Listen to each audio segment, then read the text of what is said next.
धारा का चुंबकीय प्रभाव भौतिक का ये है चैप्टर।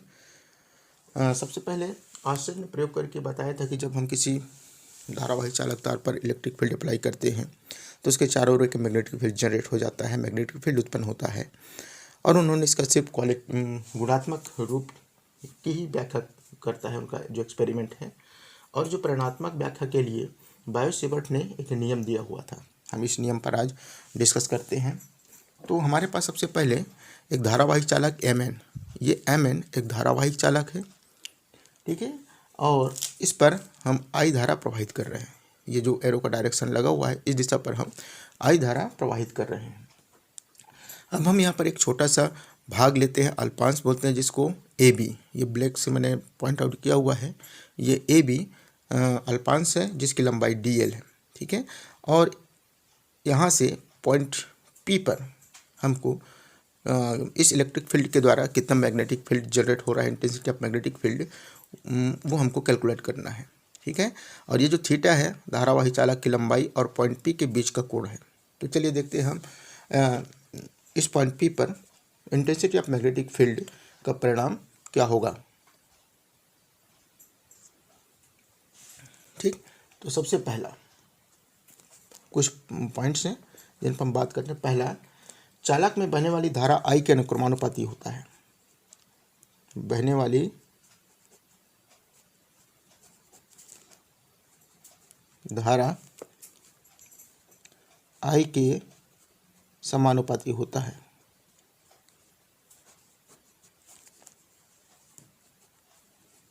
मीन्स हम ये लिख सकते हैं इसको कि DB proportional I, DB proportional I,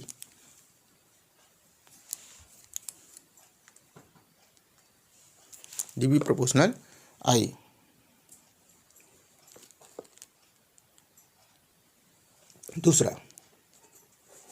दूसरे पे हम बात करते हैं, अल्पांश की लंबाई dl के समानुपाती होता है, ठीक है।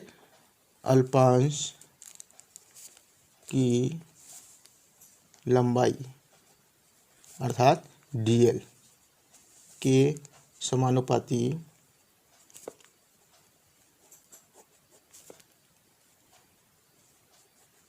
होता है।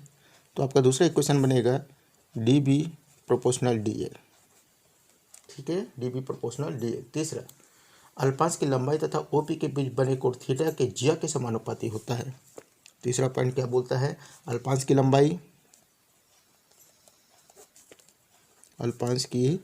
लंबाई, ठीक है, तथा OP के बीच बने कोण क्या है, ये OP के बीच, ठीक है, बने कोण थीटा के ज्या के समानुपाती होता है,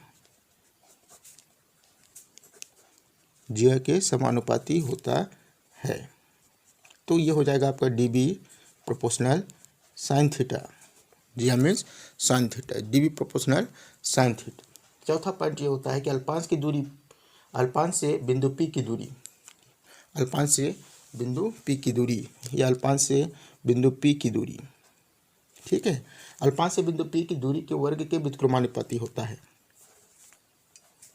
अल्पांश से बिंदु P की दूरी के वर्ग के व्युत्क्रमानुपाती होता है, व्युत्क्रमानुपाती, ठीक है, होता है।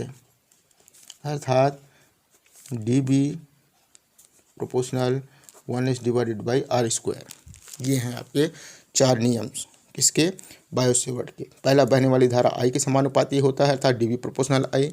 दूसरा, अल्पांश की लंबाई dl के समानुपाती होता है अर्थात DB प्रोपोर्शनल dl। तीसरा, अल्पांश से लंबाई तथा OP के बीच बने कोण थीटा के ज्या के समानुपाती होता है अर्थात DB प्रोपोर्शनल साइन थीटा। चौथा, अल्पांश से बिंदु P की बीच दूरी के वर्ग के व्युत्क्रमानुपाती होता है अर्थात DB प्रोपोर्शनल 1/r²।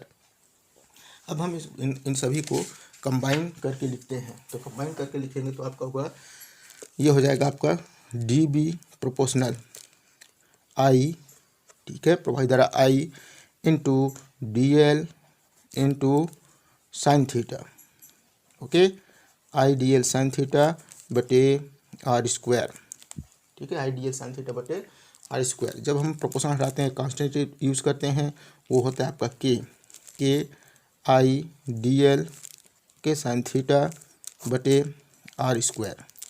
ये आपका इक्वेशन नंबर 1 आ गया।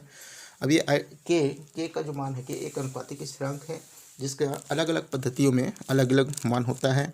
अब जैसे अपन लिखते हैं सीजीएस पद्धति की बात करते हैं, तो सीजीएस पद्धति में के इक्वल टू 1 होता है। तो आपका जो फार्मूला हो जाएगा डी बी इक्वल टू के इक्वल टू 1 रख दिया तो हमारे पास आ गया i D L sine theta बटे आर स्क्वायर। ये सीजीएस पद्धति में होगा और सीजीएस पद्धति में इसकी जो यूनिट होती है वो गास होती है, ठीक है, क्या होती है, गास होती है। समीकरण नंबर 2 हो गया, सीजीएस पद्धति के लिए है, ओके। सीजीएस पद्धति में अपना क्या हो गया, आई डी बी के इक्वल टू 1, तो d B equal to i D L sine theta बटे आर स्क्वायर और इसकी यूनिट गास हम यूज़ करेंगे। एसआई पद्धति में वायु निर्वात के लिए के इक्वल टू μ0/4 पाई होता है। एसआई यूनिट पर के इक्वल टू μ0/4 पाई ये हो जाता है। अब ये जो 4 पाई है यहाँ पर अपन देखेंगे, जब रख देते हैं तो ये हो जाएगा आपका, हाँ, यहाँ पर μ0 इक्वल टू निर्वात की परमेबिलिटी होती है, μ0 इक्वल टू निर्वात की परमेबिलिटी, μ0 इक्वल टू निर्वात की परमेबिलिटी, पारगम्यता, निर्वात की पारगम्यता, μ0 इक्वल टू निर्वात की पारगम्यता हो जाती है। अब हमारा जो फार्मूला हो जाएगा वो D B equal to μ0/4 pi into I D L sine theta बटे आर स्क्वायर और इसका होगा टेस्ला, क्या होगा, टेस्ला, यूनिट होती है टेस्ला। इक्वेशन नंबर हम डाल देते हैं 3, ठीक है, ठीक है। एसआई यूनिट में के इक्वल टू μ0/4 पाई, μ0 निर्वात की पारगम्यता होती है, तो हमारा इक्वेशन हो जाएगा D B equal to μ0/4 pi I D L sine theta बटे आर स्क्वायर टेस्ला। ये हो गया आपका।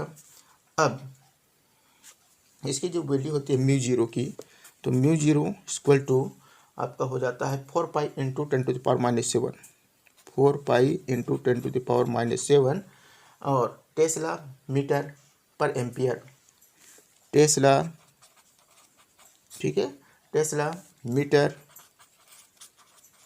प्रति एम्पियर, ये इसकी यूनिट हो जाती है। तो ये वैल्यू के यदि हम समीकरण नंबर 3 पे रख दें तो ये हो जाएगा आपका D B equal to 4 pi into 10⁻⁻7 is divided by 4 pi into I D L के sine theta is divided by R square.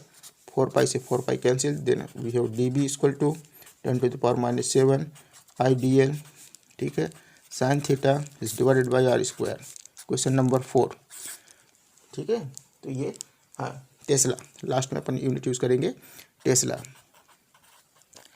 ये हो गया आपका इक्वेशन। अब यदि अपन बात करें बिंदु P पर चालक की स्थिति क्षेत्र यदि थीटा बराबर 0 हो, अर्थात पहली कंडीशन दिया हुआ है आपका, पहला कंडीशन जब बिंदु P चालक पर स्थित हो, बिंदु P कहाँ पर स्थित हो, चालक पर स्थित हो, चालक पर स्थित हो मीन्स थीटा इक्वल टू में भी 180 डिग्री और थीटा इक्वल टू में भी 0 डिग्री, ठीक है। देन वी हो, तो अब हमारे पास फार्मूला क्या हो जाएगा, डी बी इक्वल टू, ठीक है, μ0/4 pi into I D L sine theta की जगह पर 0 degree is divided by R square sine 0 equal to 0, value 0। तो इस कंडीशन पर जो मैग्नेटिक फील्ड जनरेट होगा वो 0 होगा, ठीक है। मैग्नेटिक फील्ड जो जनरेट होगा क्या होगा, 0 होगा।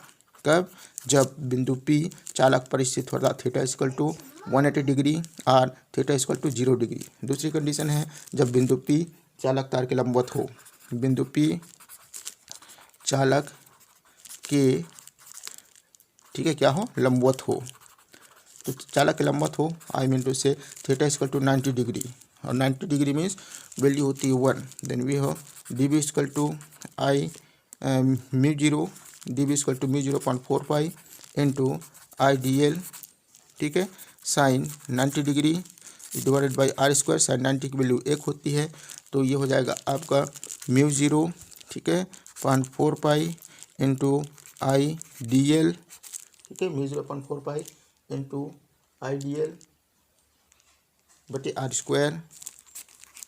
ये आपका मैक्सिमम होगा, क्या होगा, मैक्सिमम,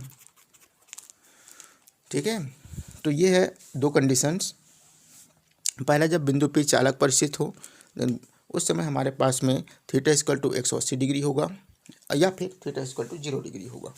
तो हम यहाँ पर रख देते हैं value d B equal to 0.4 pi ideal sine 0 बटे आर स्क्वायर। साइन 0 की वैल्यू 0, तो जो हमारे पास रिजल्ट आया 0, उस समय जो मैग्नेटिक फील्ड जनरेट होगा चालक तार पर वो 0 होगा, मिनिमम होगा। और बिंदु P यदि चालक के लंबवत हो तो थीटा बराबर 90 डिग्री। तो d B equal to 0.4 pi ideal sine theta बटे आर स्क्वायर। तो साइन थीटा की जगह पर हम साइन 90 लिखेंगे, साइन 90 की value 1, then we have 0.4 pi ideal बटे आर स्क्वायर टेस्ला, जो कि मैक्सिमम होगा। ये है बायो सेवर्ट का नियम। तो बायो सेवर्ट का नियम आई होप समझ में आ गया होगा। नए हैं चैनल को सब्सक्राइब कर लें, बेल आइकन को दबा लें ताकि नए वीडियोस आपको मिलते रहें। धन्यवाद।